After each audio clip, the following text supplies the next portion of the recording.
What do you think? I think we're in play. The Klitschko piece is obviously the complicated electron here, especially the announcement of him as deputy prime minister. And you've seen some of my notes on the troubles in the marriage right now, so we're trying to get a read really fast on where he is on this stuff.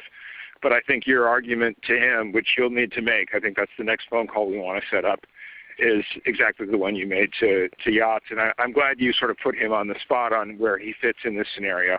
And I'm very glad he said what he said in response. Good.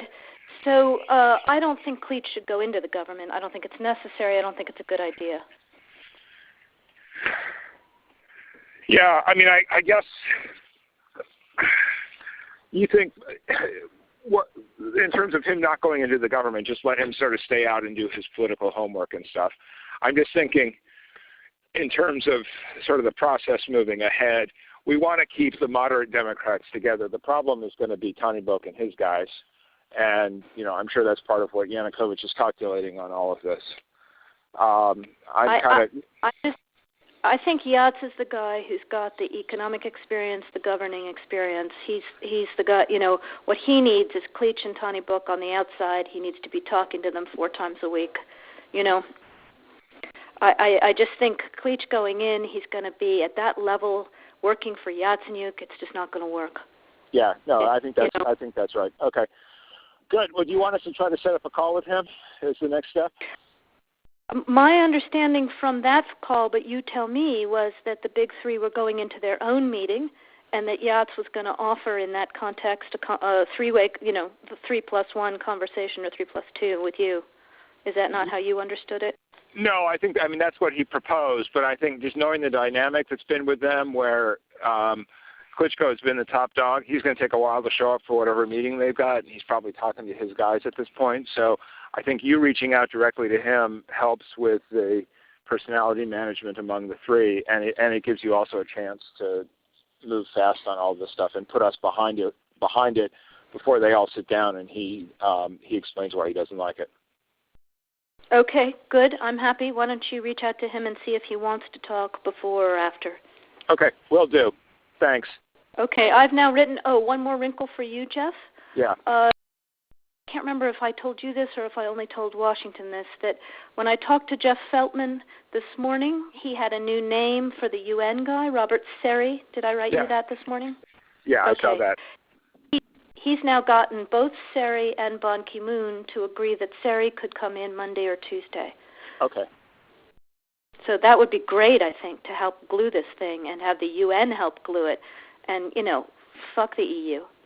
No, exactly. And I think we've got to do something to make it stick together, because you can be pretty sure that if it does start to gain altitude, the Russians will be working behind the scenes to try to torpedo it.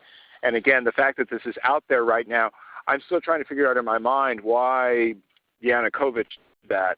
But in the meantime, there's a Party of Regions faction meeting going on right now, and I'm sure there's a lively argument going on in that group at this point.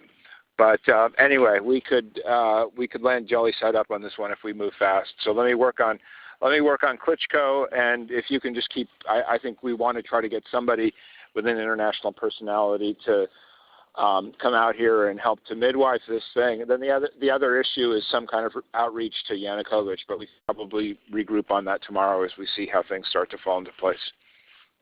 So on that piece, Jeff, when I wrote the note, Sullivan's come back to me, VFR, saying you need Biden, and I said probably tomorrow for an attaboy and to get the deets to stick. So okay. Biden's willing. Okay, great. All right. Thanks. A day after a phone call between U.S. diplomats, 2 of them, discussing Ukraine was leaked, another conversation between 2 European officials has also been released. The appearance of both calls back-to-back raises new questions about the security of diplomatic phone communications. CCTV's Jessica Stone has been following the story. She joins us live with the very latest. And Mike, the new phone call appears on the same YouTube channel as the first one. It appears to be between an EU ambassador and a deputy to EU Foreign Policy Chief Catherine Ashton. That deputy complains about the United States. Some have speculated that both of these calls were leaked to try to separate the EU and the U.S. as they try to help resolve the political crisis in Ukraine.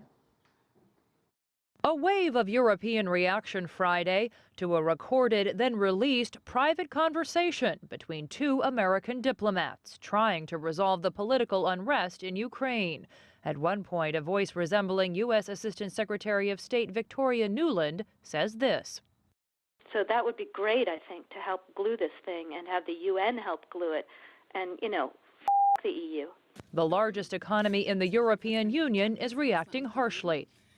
With regard to this, I would like to say that the Chancellor Angela Merkel considers these remarks as absolutely unacceptable. Nuland herself doesn't deny the remark and has apologized to her European counterparts. She says it's a distraction from her real purpose, trying to help end the political unrest in Ukraine, and continues to lay blame for the leak on Russia.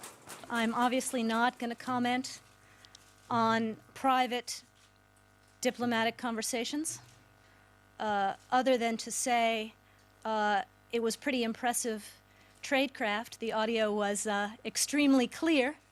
The EU Commission is trying to move on as well. What I can say is that intercepted private conversations is not part of the toolbox that we use in our efforts to assist Ukraine. Despite U.S. accusations, details are still thin on how the recording was made, calling into question the security of these private diplomatic conversations. We're not taking one released call as an indication that our systems are not working. And all State Department issued phones do have data encryption, though they don't have voice encryption. Mike, diplomats are prohibited from having classified conversations, though, of course, as you can imagine, by personal smartphone. Tell us what you can about the second call that was released today.